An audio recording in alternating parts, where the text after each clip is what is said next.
Ito, makinig kayo sa mga eksperto, mga DDS. Ha? Huwag niyong sarado yung kukotin yung kapiranggot. Ha? Kailangan nating litisin. Kailangan nating patunayan kung talagang inosente si Digong. Ha? Kaya nasa korte siya ngayon ng ICC. Kagaya ni Kibuloy. Ha? Kailangan niya litisin. Ha? Kasi nalalapit na ang pagkakonvict ni Kibuloy.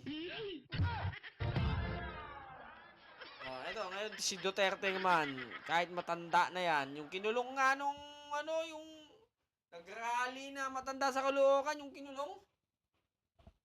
Napakatanda na noon, benta na yata, kinulong pa rin. Yung nagnakaw ng mangga, nung mga panahon ni Duterte, nagnakaw lang ng mangga, kinulong pa. Tangin ang hayop niya. Eto kaya, bilyon, libu-libong pinapatay. Hindi natin ikukulong. Buha ka ng shit kayo. Tuloy mo, attorney. Mas nakikinig ako dito eh. Mas nakapani-paniwala tong mga eksperto na to kaysa sa expertise ni Bato de la Rosa, expertise ni Robin Padillang Pulpul, Bongo na dakilang alalay. Putangin ang yan. Natin na nagprotesta. Ilan sa kanila lumuluha. Ang sabi, maawa kayo sa matanda, may sakit na, huhuli. Ito naman ang masasabi ko sa mga nagprotesta, no? Kayo mga protester na kampi kay Digong, okay? Alam nyo si Digong, matitigok na lang ng bilyonaryo.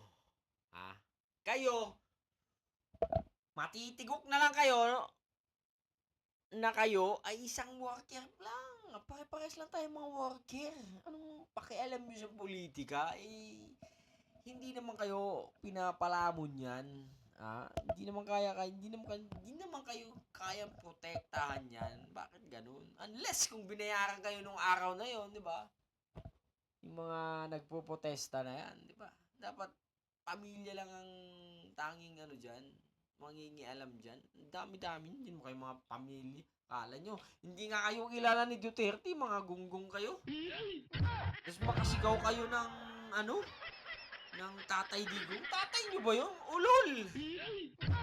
Yung tatay si Digong, bugok! Tatayin, putang ina mga hayop. Tatayin yung mga lelong yung notpa. Pakinggan nyo si Attorney Pilihin nyo Explo pa. Ano po ang International dapat Expert nilang maintindihan when it comes to custody doon sa detention facility na tutuluyan ng dating Pangulo habang siya ay haharap sa ICC? Well, una, naintindihan natin sila sapagkat kapamilya sila, kaalyado sa politika, mga loyalist nila. Kaya lang, dapat din nila maintindihan na this is about justice. Kasi doon sa kabila, paano naman yung mga pinagpapatay na lang, mga magulang, mga kaanak, hindi ba ang sistema natin, kesa mag-iyakan tayo, magsigawan, mag-away-away, idulog natin sa korte. Yun po ang nangyayari ngayon. Siguro ang kanilang kinakabahala is baka kagaya ng Pilipinas yan. Pwedeng lutuhin yung kaso. Pag kayong alala, iba ho yung ICC, iba ho yung sistema sa ibang bansa. Ebidensya at saka batas yan. Maganda nga kasi nabibigyan na siya ng pagkakataon na sagutin sa maayos na paraan kung totoo ba o Dapat hindi nga, yung lutuin na paratan lang eh. at meron ba Nandun na siya eh. Diba?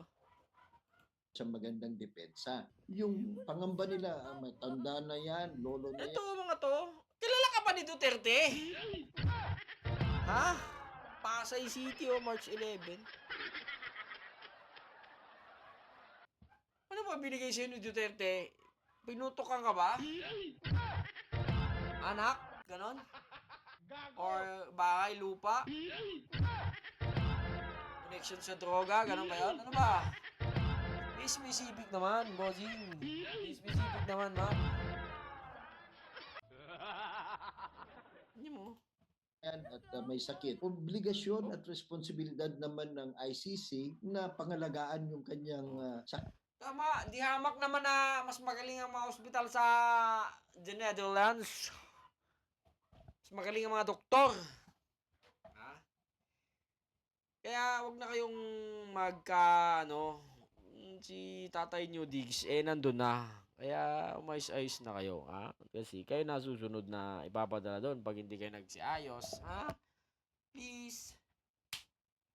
Ayusin.